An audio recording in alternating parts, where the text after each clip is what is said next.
मीठे बच्चे, तुम्हारे निजी संस्कार पवित्रता के हैं। तुम रावण के संग में आकर पतित बने। अब फिर पावन दुनिया का मालिक बनना है। प्रश्न, अशांति का कारण और उसका निवारण क्या है? उत्तर, अशांति का कारण है अपवित्रता। अब भगवान बाप से वायदा करो कि हम पवित्र दुनिया बनाएंगे। अपनी सिविल आई रखेंगे, क्रिमिनल नहीं बनेंगे, तो अशांति दूर हो सकती है। तुम शांति स्थापन करने के निमित्त बने हुए बच्चे कभी अशांति नहीं फैला सकते। तुम्हें शांत रहना है, माया के गुलाम नहीं बनना है।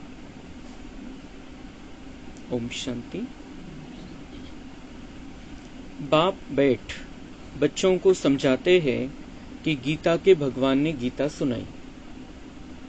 एक बार सुनाकर फिर तो चले जाएंगे। अभी तुम बच्चे गीता के भगवान से वही गीता का ज्ञान सुन रहे हो और राजयोग भी सीख रहे हो। हम बच्चे गीता के भगवान से गीता का ज्ञान सुन रहे।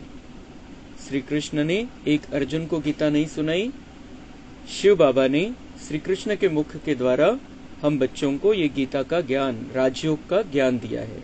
आणि दर 5000 वर्षानंतर बाबा येऊन हे ज्ञान आपल्याला देत असतो। एका अर्जुनाची गोष्ट नाहीये, ज्ञान अर्जन करणारे आपण सगळे अर्जुन आहे। वे लोग तो लिखी हुई गीता पढ़कर कंठ कर लेते हैं, फिर मनुष्यों को सुनाते रहते हैं। जे गीतेवरती प्रवचन करतात, भागवत करतात, बाबा म्हणते वो कंठ कर लेते, एक बार पढ़कर, गीता पढ़कर कंठ कर लेते हैं, त्याचा अभ्यास करतात, पाठांतर करतात और फिर वो मनुष्यों को सुनाते रहते हैं। वह भी फिर शरीर छोड़ जाए, दूसरे जन्म में बच्चा बने, फिर तो सुना न सके। आता किती चांगलं भागवत करताय, किती चांगली गीता ऐकवताय। बाबा म्हणतात जर त्याचं शरीर सुटलं, दुसऱ्या जन्मामध्ये बच्चा बनणार, तो गीता ऐकू शकत नाही। ती जे जसं तो इथं कथा ऐकवायचा, दुसरं शरीर घेतल्यानंतर, बच्चा बनल्यानंतर ते नाही ऐकू शकत तिथं जाऊन। अब बाप तुमको गीता सुनाते रहते, फरक स्पष्ट करत असतात बाबा। बाबा म्हणते बाप तुमको गीता सुनाते रहते हैं जब तक तुम राजाई प्राप्त करो। बाबा आपल्याला गीता ऐकवताय केव्हापर्यंत? जेव्हापर्यंत आपण राजाई प्राप्त करणार आहे।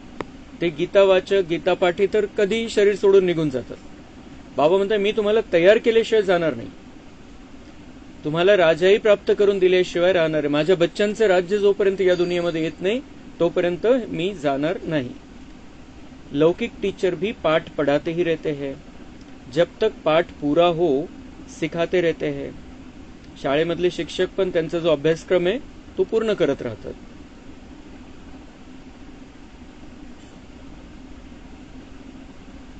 टीचर से पढ़े, कमाई की, बूढ़े हुए, शरीर छोड़ा, फिर दूसरा शरीर जाकर लेते। हे सिक्वेन्स आहे, हा क्रम असाच चालतो की आपण शिक्षकाकडून शिकतो, मग ज्यांनी चांगले शिक्षण घेतलेले आहे, चांगल्या प्रकारे मग ते कमाई करतात, म्हातारे होतात, शरीर सोडतात, शरीर मग दुसऱ्या जन्मामध्ये पुन्हा दुसरे शरीर घेतात। वो लोग गीता सुनाते। अब इससे प्राप्ति क्या होती है? तो वेगवेगळ्या प्रकारचा फरक बाबा स्पष्ट करता है। वो लोग गीता सुनाते हैं, जो गीता सुनाते हैं, बाबा म्हणता है उससे प्राप्ति क्या होती है? सुनने वाले को भी प्राप्ति नहीं और सुनाने वाले को भी कोई प्राप्ति नहीं। वेळ जातो फक्त। यह तो कोई को पता नहीं, प्राप्ति का तो किसी को पता नहीं। सच्ची गीता ज्ञान से क्या प्राप्ति होती है किसी को भी पता नहीं। गीता सुनाकर फिर दूसरे जन्म में बच्चा बना तो सुना न सके। खूप चांगले भागवत करणारे महाराज, पण शरीर सोडलं, दुसऱ्या जन्मामध्ये बच्चा बनणार, हे गीतेचं ज्ञान तो जो ते जे भागवत करत होते नाही करू शकत बच्चा बनल्यावर. जब बड़े हो, बुजुर्ग बने, गीता पाठी हो, तब फिर सुनावे. जेव्हा मोठे होतील, जेव्हा ते अभ्यास करतील पुन्हा गीतेचा, तेव्हा त्यांना ऐकवता येईल. पुन्हा ABCD पासून स्टार्ट करावं लागेल. काही आपण बघतो की पुनर्जन्मानंतर ते सगळं विसरून जातात नव्या जन्मामध्ये, पण कोणाकोणाला 2-5 वर्षापर्यंत ती स्मृती राहते. 7-8 वर्षापर्यंत पण राहू शकते. कोणी मग असंच मंत्र जाप सगळं पाठांतर, जी सगळी भगवद्गीता आहे वगैरे सगळे पाठ म्हणू शकतात, कारण मागची थोडीशी मेमरी तशीच आली सोबत. काहींच्या बाबतीत हे होतं, पण असं नाही की सगळेच जसेच तसं ते गीतेचं ज्ञान किंवा कथा किंवा प्रवचन तसं करू शकतात. त्यांना पुन्हा या जन्मामध्ये ABCD 1-2 सगळं शिकावं लागेल, नंतर ते अभ्यास करावा लागेल तो जो मागच्या जन्मामध्ये करत होते, मग ते रिपीट करू शकते.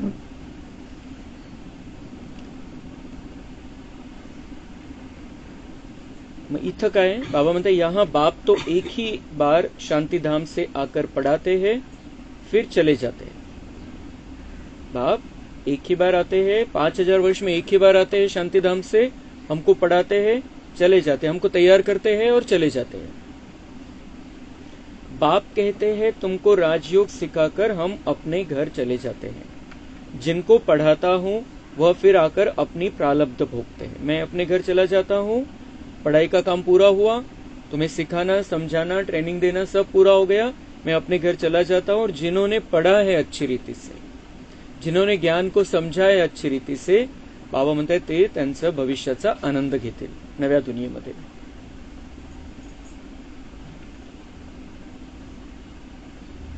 तो जिनको पढ़ाता हूं वह फिर आकर अपनी प्रारब्ध भोगते हैं, अपनी कमाई करते हैं, नंबरवार पुरुषार्थ अनुसार धारणा कर फिर चले जाते हैं. कहाँ? नई दुनिया में. यह पढ़ाई है ही नई दुनिया के लिए. बाबा जे शिकवतोय आपल्याला हा सगळा अभ्यास नव्या दुनियेमध्ये कामात येणार आहे. मनुष्य तो यह नहीं जानते कि पुरानी दुनिया खत्म हो फिर नई स्थापन होनी है. तुम जानते हो हम राजयोग सीखते ही है नई दुनिया के लिए. फिर न यह पुरानी दुनिया न पुराना शरीर होगा. आत्मा तो अविनाशी है. आत्माएं पवित्र बन फिर पवित्र दुनिया में आती है. नई दुनिया थी जिसमें देवी देवताओं का राज्य था, जिसको स्वर्ग कहा जाता है. वह नई दुनिया बनाने वाला भगवान ही है. वह एक धर्म की स्थापना कराते हैं, कोई देवता द्वारा नहीं कराते. देवता तो यहाँ है नहीं, तो जरूर कोई मनुष्य द्वारा ही ज्ञान देंगे जो फिर देवता बनेंगे. तो भगवान आता है नई दुनिया बनाने के लिए, स्थापना का कार्य करता है नई दुनिया का. तो किसके द्वारा करेगा? बाबा म्हणते देवता तो यहाँ कोई नहीं है, तो मैं किसके द्वारा करूं? तो मनुष्य के द्वारा करता है, मनुष्य को ही देवता बनाता है. तो कोई मनुष्य द्वारा ही ज्ञान देंगे जो फिर देवता बनेंगे. फिर वही देवताएं पुनर्जन्म लेते लेते अभी ब्राह्मण बने हैं. तो कहाँ है सारी देवी देवताएं? बाबा के बच्चे बनकर बैठे हैं. यह राज तुम बच्चे ही जानते हो. भगवान तो है निराकार जो नई दुनिया रचते हैं. अभी तो रावण राज्य है.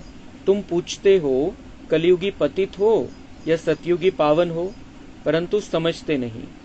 अब बाप बच्चों को कहते हैं हमने 5000 वर्ष पहले भी तुमको समझाया था. हम आते ही है तुम बच्चों को आधा कल्प सुखी बनाने, फिर रावण आकर तुमको दुखी बनाता है. भाऊ मी तुम्हाला सुखी बनवण्यासाठी येतो आणि रावण हे विकार येऊन तुम्हाला दुःखी बनवतात. तुम्ही विकारांच्या वश होता आणि दुःखाचा हिशोब तुमचा तयार होत जातो. यह सुख दुख का खेल है. कल्प की आयु 5000 वर्ष है. रावण राज्य में सब देह अभिमानी विकारी बन जाते हैं. यह बातें भी तुम अब समझते हो, पहले नहीं समझते थे. कल्प कल्प जो समझते हैं वही समझ लेते हैं. जो देवता बनने वाले नहीं वह आएंगे ही नहीं. भगवान के महावाक्य है. भगवान कह रहा है कि मेरे पास कौन आएगा, मेरे महावाक्य कौन सुनेगा, मुझे कौन समझेगा? जो कल्प पहले देवता बना होगा. जो देवता बना ही नहीं है वो आएगा ही नहीं. हे बिल्कुल क्लियर आपल्याला बुद्धीमध्ये ठेवायचंय. नहीं आते हैं उनका पार्ट है, उनको देवता बनना नहीं है.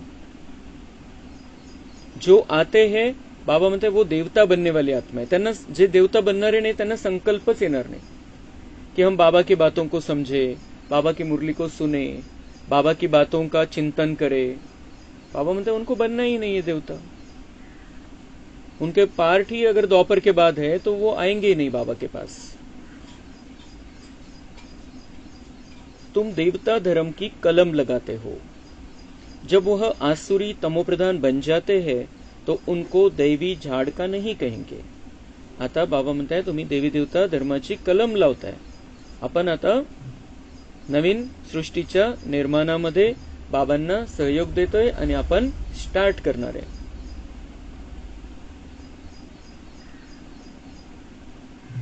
झाड़ जब नया था तो सतो प्रधान था. हम उसके पत्ते देवी देवता थे. फिर रजो तमो में आए, पुराने पतित शूद्र हो गए. पुरानी दुनिया में पुराने मनुष्य ही रहेंगे. पुराने को फिर से नया बनाना पड़े. दुनिया पुरानी है तो मनुष्य भी पुराने हैं. तो पुराने मनुष्यों को बाबा अब फिर से नया बना रहा है. हम नए बन जाएंगे. आपली नवी आवृत्ती म्हणजे आपण देवता बनणार. आपण आता मनुष्यामध्ये पण कोणती शूद्र लेवल आली होती कारण विकारांच्या वश होतो. तर बाबा आपली नवी सुधारित आवृत्ती बनवतोय. अपन मनुष्यापासून देवता बनणार है. और जो देवता बनने वाले बच्चे हैं वो बाबा को पहचानते हैं, समझते हैं. पुरानी दुनिया में पुराने मनुष्य ही रहेंगे. अब देवी देवता धर्म ही प्रायः लोप हो गया है. बाप भी कहते हैं जब जब धर्म की ग्लानि होती है तो पूछा जाएगा किस धर्म की ग्लानि होती है. जरूर कहेंगे आदि सनातन देवी देवता धर्म की जो मैंने स्थापन किया था. वह धर्म ही प्रायः लोप हो गया. उसके बदले अधर्म हो गया है. तो जब धर्म से अधर्म की वृद्धि होती जाती तब बाप आते हैं. ऐसे नहीं कहेंगे धर्म की वृद्धि. धर्म तो प्रायः लोप हो गया, बाकी अधर्म की वृद्धि हुई है. जो आदि सनातन देवी देवता धर्म वाइसलेस था वह विशेष बन पड़े. हमने पावन दुनिया स्थापन की, फिर वही पतित शूद्र बन जाते हैं. अर्थात उस धर्म की ग्लानि हो जाती है. अपवित्र बनते तो अपनी ग्लानि करते हैं. विकार में जाने से पतित बन जाते हैं. अपने को देवता कहला नहीं सकते. स्वर्ग से बदल नरक हो गया है. तो कोई भी वाह वाह यानी पावन है नहीं. तुम कितने छी पतित बन गए हो. बाप कहते तुमको वाह वाह फूल बनाया, फिर रावण ने तुमको कांटा बना दिया. पावन से पतित बन गए हो. अपने धर्म की ही हालत देखनी है. पुकारते भी है कि हमारी हालत आकर देखो, हम कितने पतित बने हैं. फिर हमको पावन बनाओ. पतित से पावन बनाने बाप आते हैं. तो फिर पावन बनना चाहिए, औरों को भी बनाना चाहिए. तर बाबा म्हणतात मी केव्हा येतो, कोणत्या धर्माची ग्लानी होते, कोणता धर्म श्रेष्ठ होता तो एकदम खालच्या लेवलला जातो, देवी देवता धर्म. आपण सगळे देवी देवता धर्माचे आत्मे संपूर्ण निर्विकारी. कोणत्याही प्रकारचा विकार आपल्यामध्ये नव्हता. पण नंतर मग आपल्यामध्ये खराबी येत गेली आणि आपण बाबांचे बच्चे जे श्रेष्ठ देवता होते, ज्यांची मंदिरामध्ये पूजा होतीये, त्यांच्यामध्ये 5 विकार आणि त्याच्यासोबत अजून 2 विकार, आलस्य आणि अल्बेलापन, हे 2 विकार प्रवेश झाले आणि अपन बिल्कुल खालचा लेवलला पहुंचलो. और ऐसे समय पर बाबा आकर फिर से उस देवी देवता धर्म की स्थापना करता है. हम बच्चों को फिर से देवी देवता बनाता है. माया ने हमको कांटा बना दिया था, बाबा हमको फूल बनाता है. हर कल्प में फूल जैसा गुलगुल पावन बनाता है, शुद्ध बनाता है. माया ने हमको अशुद्ध कर दिया, अस्वच्छ कर दिया. अब बाबा फिर से आया है तो बाबा कह रहा है मैं आया हूं पतित पावन. तुमने मुझे पुकारा था कि हे पतित पावन आओ हमको पावन बनाओ. तो मैं आ गया हूं. तो पावन बनना चाहिए ना, पवित्र बनायला पाहिजे ना. 5ही विकारांचा त्याग करायला पाहिजे. एकही विकाराला आपल्या जीवनामध्ये आता स्थान नहीं पाहिजे. और हमें अपने आप को पावन बनाना है, औरों को भी बनाना चाहिए. ये हमारा कर्तव्य है. तुम बच्चे अपने को देखते रहो कि हम सर्वगुण संपन्न बने हैं. बाबा म्हणताय की तुमची स्वतःची चेकिंग चालू राहिली पाहिजे, कंटिन्यू. सर्वगुण संपन्न आपण बनलेलो आहे हमारी चलन देवताओं मिसल है, आपलं वागणं बोलणं व्यवहार दृष्टी सगळं देवतांसारखं आहे का? बाबा म्हणतात चेक करायचं आहे. देवताओं के राज्य में तो विश्व में शांति थी. जेव्हा आपण देवता होतो, आपलं राज्य होतं, तेव्हा विश्वामध्ये शांतीच शांती होती, कुठल्याही प्रकारची अशांती नव्हती. अब फिर तुमको सिखलाने आया हूं विश्व में शांति कैसे स्थापन हो. विश्व में शांति कैसे स्थापन हो, ये बाबा हमें सिखलाने आया है. तर बाबांचं समजवणं काय असतं? सगळ्यात पहिलं समजवणं काय आहे की पवित्रता सुख शांति की जननी है. पवित्र बनो, शुद्ध बनो, स्वच्छ बनो, अपने अंदर से विकारों को खत्म करो, व्यर्थ बातों को खत्म करो, जो हमारे देवता बनने के बातों में विघ्न है, विघ्न रूप है, उन सब बातों को परिस्थितियों को खत्म करो. तो हमारे अंदर शांति की स्थापना हो जाएगी, बाबा के बच्चों के अंदर शांति की स्थापना हो जाएगी, तो विश्व में शांति की स्थापना हो जाएगी. तो बाबा म्हणता है मैं तुमको सिखलाने आया हूं विश्व में शांति कैसे स्थापन हो. तो तुमको भी शांति में रहना पड़े. शांत होने की युक्ति बताता हूं कि मेरे को याद करो, तो तुम शांत हो, शांति धाम में चले जाएंगे. तो बाबा हमें युक्ति बताता है, मुझे याद करो तो तुम शांत हो जाएंगे. हम शांत हो जाएंगे मतलब विकार सब शांत हो जाएंगे हमारे, और हम शांति धाम में चले जाएंगे. कोई बच्चे तो शांत रहकर औरों को भी शांति में रहना सिखलाते हैं, कोई अशांति कर देते. बच्चों की बात कर रहा है, दुनिया वालों की बात नहीं कर रहा है. बाबा म्हणता है कोई बच्चे तो शांत रहकर औरों को भी शांति में रहना सिखलाते हैं, और कोई अशांति कर देते हैं. खुद अशांत रहते हैं तो औरों को भी अशांत बना देते हैं. ते ऑटोमॅटिक होतं, वायब्रेशन तसे जातात. हम अशांति में जाते हैं, दूसरों को भी अशांति का वाइब्रेशन मिलता है, और फिर कमजोर आत्माएं उस वाइब्रेशन को पकड़ लेती है और वो भी अशांत हो जाती है. तर हे जे अशांत होणं जे आहे हे संसर्गजन्य रोगासारखं आहे. बाबा म्हणते औरों को अशांत बना देते, म्हणजे दुसऱ्यांनाही संसर्ग लावून टाकतात, इन्फेक्शन करून देतात. शांति का अर्थ नहीं समझते. यहां आते हैं शांति सीखने, फिर यहां से जाते हैं तो अशांत हो जाते हैं. हम बाबा के बच्चे, हम यहाँ पर बाबा के क्यों बने हैं? हम शांति सीखना चाहते हैं, हमें शांत रहना है, हमें अपने पांचों विकारों को शांत करके खत्म कर देना है. लेकिन बाबा म्हणता है यहां से जाते हैं तो अशांत हो जाते. 5 विकारांचा दुनियेच्या व्हायब्रेशनचा प्रभाव आपल्यावरती घेऊन टाकतात. अशांती होती ही है अपवित्रता से. तर मूळ कारण अशांतीचं काय? अपवित्रता, अशुद्धी आतमधली 5ही विकारांचा जो काही मळ आहे त्यामुळे अशांती है. यहां आकर प्रतिज्ञा करते हैं बाबा हम आपका ही हूं, आपसे विश्व की बादशाही लेनी है. हम पवित्र रहकर फिर विश्व के मालिक जरूर बनेंगे. फिर घर में जाते हैं तो माया तूफान में ले आती है. तर बाबा आपल्याला समजवण्यामध्ये तितका कडक नाहीये, पण चेकिंग करण्यामध्ये स्ट्रिक्ट है. तो बाबा म्हणते यहाँ क्या करते हैं, जब बाबा के बच्चे मुरली सुनते हैं, योग में बैठते हैं, सेंटर पर जाते हैं, किसी हमारे प्रोग्राम में रहते हैं बाबा के बच्चे, तो उस समय शांत रहते हैं. बाबा से प्रतिज्ञा भी करते हैं कि हमें शांत रहना, हमें 5 विकारों से दूर रहना है. लेकिन और क्या करते हैं? पक्का करते हैं मन में, मुझे भी विश्व का मालिक बनना है, मुझे भी राजा बनना है, मुझे भी रानी बनना है. मैं तो बाबा आपका ही हूं, मुझे विश्व का मालिक बनना है, मुझे विश्व की बादशाही लेनी है. लेकिन फिर बाबा म्हणता है घर में जाते हैं माया तूफान में ले आती है. माया तूफान में ले आती है मतलब अंदर का जो माया रूपी तूफान है वो जागृत हो जाता है, क्योंकि बाहर के वाइब्रेशन का असर कर लेते हैं अपने ऊपर.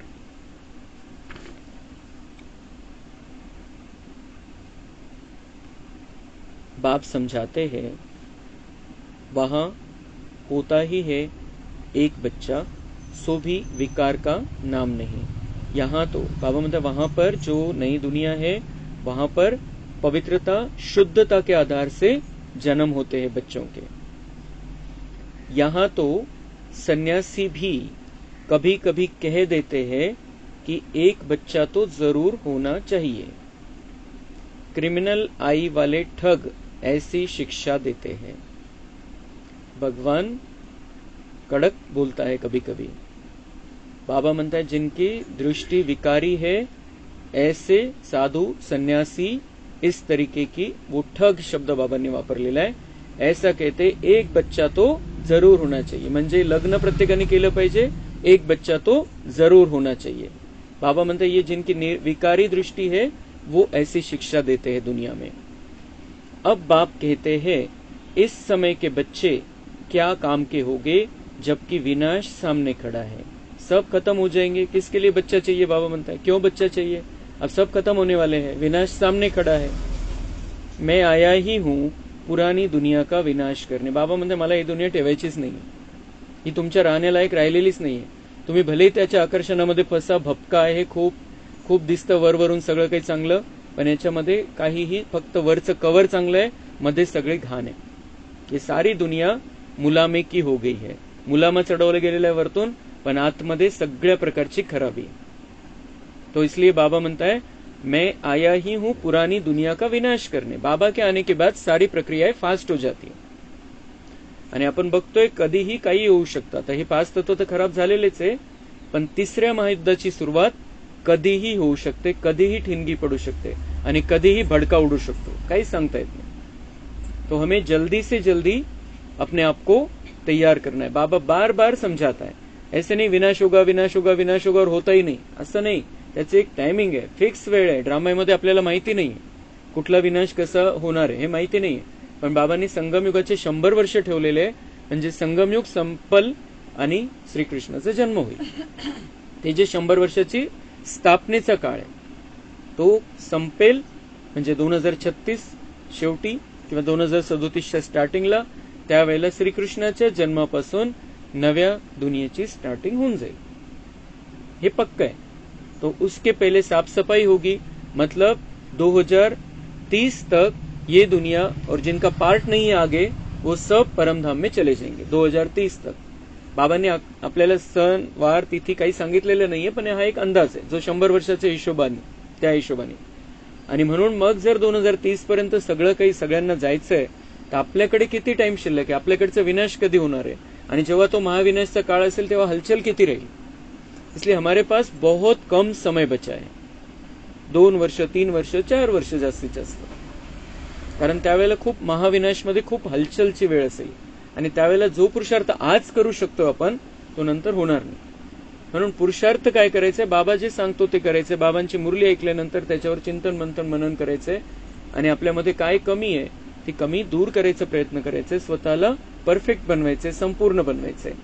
आता दुनियावाल्यांच्या हिशोबाने परफेक्ट नाही बनायचंय, दुनियावाले आपल्याला चांगलं म्हणतील याच्यासाठी नाही करायची काही मेहनत। अब मुझे बाबा अच्छा कहे, बाबा मुझे देखे और बाबा कहे वाह बच्चे वाह, ऐसा हमें पुरुषार्थ करना है। क्योंकि बाबा बार बार इशारा दे रहा है मैं विनाश करने के लिए आया हूं अब दुनिया में, ये रखनी नहीं है मुझे। तो मैं आया ही हूं पुरानी दुनिया को विनाश करने। वह हुई सन्यासियों की बात, उन्हों को तो विनाश की बात का मालूम ही नहीं है। तुमको बेहद का बाप समझाते हैं अब विनाश होना है, तुम्हारे बच्चे वारिस बन नहीं सकेंगे। बाबा म्हणता विनाश तो होना ही है, अब बच्चा किस लिए चाहिए, वो वारिस बन ही नहीं सकेंगे, एक वारसदार पाहिजे असं म्हणतात। तो बाबा म्हणता वारिस तो भी बनना ही नहीं है कोई, सब खत्म होने वाले हैं। तुम समझते हो हमारे कुल की निशानी रहे, परंतु पतित दुनिया की कोई निशानी रहेगी नहीं।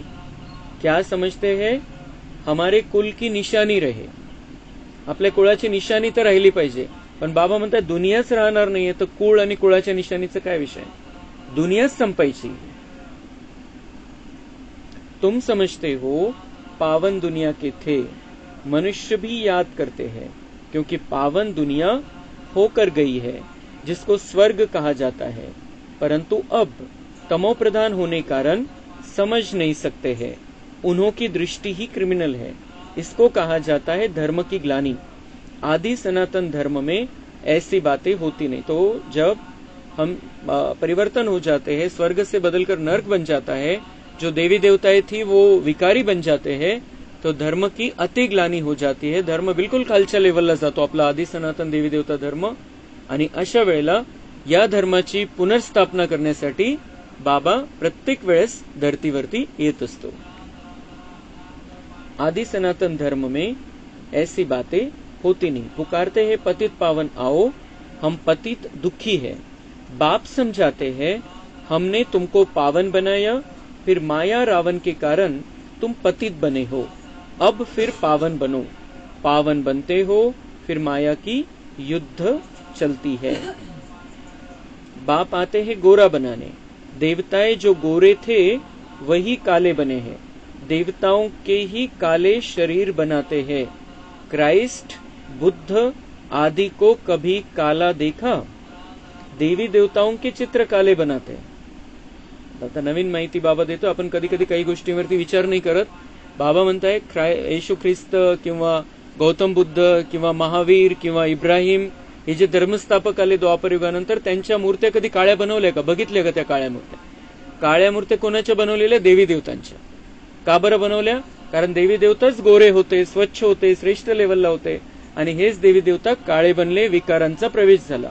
आपण देवी देवता शुद्ध पवित्र होतो आणि आपणच अशुद्ध आणि अपवित्र बनलो। म्हणून देवींच्या मूर्त्या, देवतांच्या मूर्त्या, रामाची मूर्ती, श्रीकृष्णाची मूर्ती ही काळी बनवली गेली। बाकी दूसऱ्या धर्माचे जे स्थापक है त्यांच्या मूर्तियां नहीं काळ्या बनवल्या, क्योंकि वो ऊपर की लेवल का, टॉप लेवल के पवित्र नहीं बनते हैं और इसलिए एकदम नीचे भी नहीं जाते। लेकिन हम टॉप लेवल से एकदम नीचे के लेवल पे आते हैं। तिची कोलांटी उड़ी है, बाजोली खेलते हैं हम, बहुत ऊपर के लेवल से हम नीचे के लेवल पर आ जाते हैं। बिल्कुल श्रेष्ठ देवता से अति तमोप्रधान शूद्र बन जाते हैं। म्हणून बाबा म्हणतात तुमच्या मूर्त्या काळ्या दाखवल्या गेलेल्या, पण त्या धर्मस्थापकांच्या नहीं दाखवल्या, क्योंकि उनकी लेवल ऊंची भी नहीं होती है और बहुत नीची भी नहीं होती है। जो सर्व का सदगति दाता परमपिता परमात्मा सर्व का बाप है, जिसको कहते हैं परमपिता परमात्मा आकर लिबरेट करो, वह कोई काला थोड़ी हो सकता है, वह तो सदैव गोरा एवर प्युअर है। त्याच्यात मग देवी देवतांची तर दाखवली काळी मूर्ती, पण शिवाची पण काळा, शिवबाबाला पण काळा करून टाकलेलं आहे। तो बाबा म्हणता है मैं तो जन्म मृत्यू के चक्कर में आता ही नहीं हूँ, तुम जिसको पुकारते हो हे पतित पावन, आकर हमको लिबरेट करो, हमको मुक्त करो, उसको भी काला बना दिया। वो तो सदा गोरा है, सदा प्युअर है, त्याच्यामध्ये विकारांचा प्रवेश एक सेकंदासाठी पण होत नाही, लेकिन उसको भी काला बना दिया भक्ति मार्ग वालों ने। धर्मस्थापकों को नहीं बनाया, लेकिन जो सभी धर्म वाली आत्माओं का एक ही परमपिता परमात्मा है, उसको दुनिया वालों ने काला बना दिया, काला दिखा दिया। कुठे कुठे काळा दाखवलेला, आणि जवळपास काळाच आहे। जवळपास जे शिवलिंग बनवलं जातं हे काळ्या कलर मध्ये असतं जास्त करून, कुठं सोनेरी कुठं काय, पण काळा आहे। देवताओं को महान आत्मा कहा जाता है। श्री कृष्ण तो देवता हुआ, अभी तो कलयुग है, कलयुग में महान आत्मा कहाँ से आए? श्री कृष्ण तो सतयुग का फर्स्ट प्रिंस था, उनमें दैवी गुण थे, अभी तो देवता आदि कोई है नहीं। साधु संत पवित्र बनते हैं, फिर भी पुनर्जन्म विकार से लेते हैं, फिर संन्यास धारण करना पड़ता है। देवताएं तो सदैव पवित्र है, जेव्हा आपण देवता आहोत सतयुग आणि त्रेतायुगामध्ये तेव्हा संपूर्ण पवित्र है। यहाँ रावण राज्य है, रावण को 10 शीश दिखाते हैं, 5 स्त्री के 5 पुरुष के, यह भी समझते हैं 5 विकार हर एक में है। देवताओं में तो नहीं कहेंगे ना, वह तो है ही सुखधाम, वहां भी रावण होता तो फिर दुखधाम हो जाता। जहाँ देवताएं है वो सुखधाम है। बाबा म्हणतात तिथं जर रावण असता तर ती दुनिया पण दुःखधाम झाली असती। रावणामुळे दुःख है, विकारांमुळे दुःख है। मनुष्य समझते हैं देवताएं भी तो बच्चे पैदा करते हैं, वह भी तो विकारी ठहरे, उन्होंने यह पता ही नहीं है देवताओं को गाया ही जाता है संपूर्ण निर्विकारी। संपूर्ण निर्विकारी, वो क्या कहते हैं देवताएं भी तो बच्चे पैदा करते हैं, लेकिन वहां की जो पैदाइश है वो शुद्ध पद्धति से होती है, श्रेष्ठ संकल्प के आधार से होती है, योग बल से होती है। विकार से बच्चे पैदा नहीं होते नई दुनिया में जब हम देवी देवता है। बाबा म्हणते दुनिया वाले तो बस वो कहते रहते कि देवता सुद्धा त्या पद्धतीने तिथे जन्म होतात, लेकिन देवता कैसे, हम उनकी महिमा क्या गाते, संपूर्ण निर्विकारी। त्या विकारांचा देह बाणाचा प्रश्नच नाहीये तिथं। तो देवताओं को गाया जाता है संपूर्ण निर्विकारी, तब तो उन्हों को पूजा जाता है। त्यांची पूजाच झाली नसती मग ते जर विकारी असते तर। सन्यासियों की भी मिशन है, सिर्फ पुरुषों को संन्यास कराए मिशन बढ़ाते हैं। बाप फिर प्रवृत्ति मार्ग की नई मिशन बनाते हैं, जोडी को ही पवित्र बनाते हैं। तिकडे काय संन्यासमध्ये आता काही काही स्त्रिया पण संन्यास घ्यायला लागल्या, पण जास्त करून पुरुष आहे संन्यास मार्गामध्ये। बाबा म्हणता है यहाँ पर मैं क्या करता हूँ, पवित्र मार्ग की मिशन चलाता हूँ और मैं जोड़ी को पवित्र बनाता हूँ। जो जोड़ी है उसको पवित्र बनाता हूँ, क्योंकि हमें प्रैक्टिस करनी है वहां जाकर निर्विकारी रहने की। इसलिए बाबा युगलों को पवित्र बनाते हैं। तो स्त्री को भी अधिकार है, पुरुष को भी अधिकार है। और स्त्री के हाथ में तो बाबा ने सतयुग का गेट खोलने की चाबी दे दी है। स्त्री के हाथों में बाबा ने कलश रख दिया है, स्त्री के सर पर कलश रख दिया है कि नई दुनिया का रास्ता खोलो। और वो स्त्रियों को संन्यास नहीं लेने देते थे, वरच्या लेवलचं नाही समजत। स्त्रियांनी संन्यास घेतला तरी त्यांना खालचं समजलं जातं। तो जोड़ी को ही पवित्र बनाते हैं, फिर तुम जाकर देवता बनेंगे। तुम यहाँ सन्यासी बनने के लिए नहीं आए हो, हम यहाँ सन्यासी बनने के लिए नहीं आए, हमें द्वापर के बाद में थोड़ी आना है। हम बाबा के बच्चे हैं, हम देवता बनने के लिए यहाँ आए, हम सन्यासी नहीं है। हम सन्यास लेते भी नहीं है, हम किसी को अपना शिष्य भी नहीं बनाते हैं, हम किसी को अपना भक्त भी नहीं बनाते हैं। हम बाबा के बच्चे देवता बनने के लिए बाबा से ट्रेनिंग ले रहे हैं, बाबा हमको पढ़ाता है, बाबा हमको तैयार कर रहा है। तुम तो आए हो विश्व का मालिक बनने, वह तो फिर गृहस्थ में जन्म लेते हैं, फिर निकल जाते हैं। तुम्हारे संस्कार है ही पवित्रता के, अब अपवित्र बने हो, फिर पवित्र बनना है। बाप पवित्र गृहस्थ आश्रम बनाते हैं। बाबा संन्यास नाही शिकवत, बाबा संसारामध्ये पवित्र कसं राहायचं हे शिकवतो। पावन दुनिया को सतयुग, पतित दुनिया को कलयुग कहा जाता है। यहाँ कितनी पापात्माएं हैं, सतयुग में यह बातें होती नहीं। बाप कहते हैं जब जब भारत में धर्म की ग्लानि होती है, अर्थात देवी देवता धर्म वाले पतित बन जाते हैं, तो अपनी ग्लानि कराते हैं। बाप कहते हैं हमने तुमको पावन बनाया, फिर तुम पतित बने, कोई काम के नहीं रहे। जब ऐसे पतित बन जाते हो तब फिर पावन बनाने हमको आना पड़ता है। यह ड्रामा का चक्र है जो फिरता रहता है। स्वर्ग में जाने के लिए फिर दैवी गुण भी चाहिए, क्रोध नहीं होना चाहिए। क्रोध है तो वह भी जैसे असुर कहलाएंगे। बड़ी शांत चित्त अवस्था चाहिए। क्रोध करते हैं तो कहेंगे इनमें क्रोध का भूत है। जिनमें कोई भी भूत है वह देवता बन न सके, जिनमें कोई भी भूत है वह देवता बन न सके, नर से नारायण बन न सके।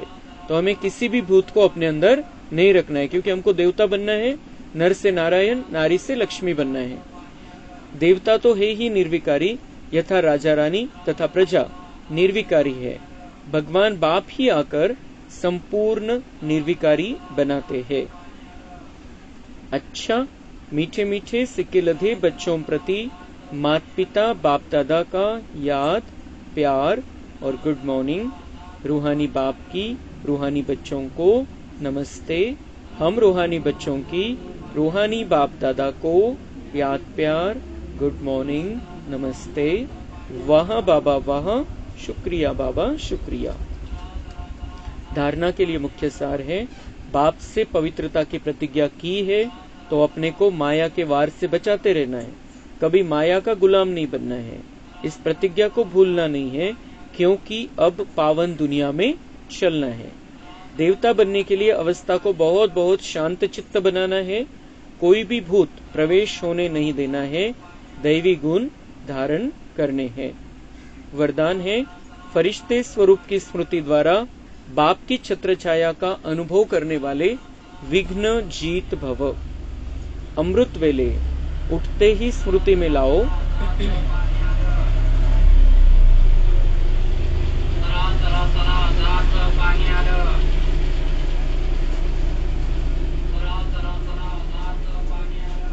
अमृत वेले उठते ही स्मृति में लाओ कि मैं फरिश्ता हूँ।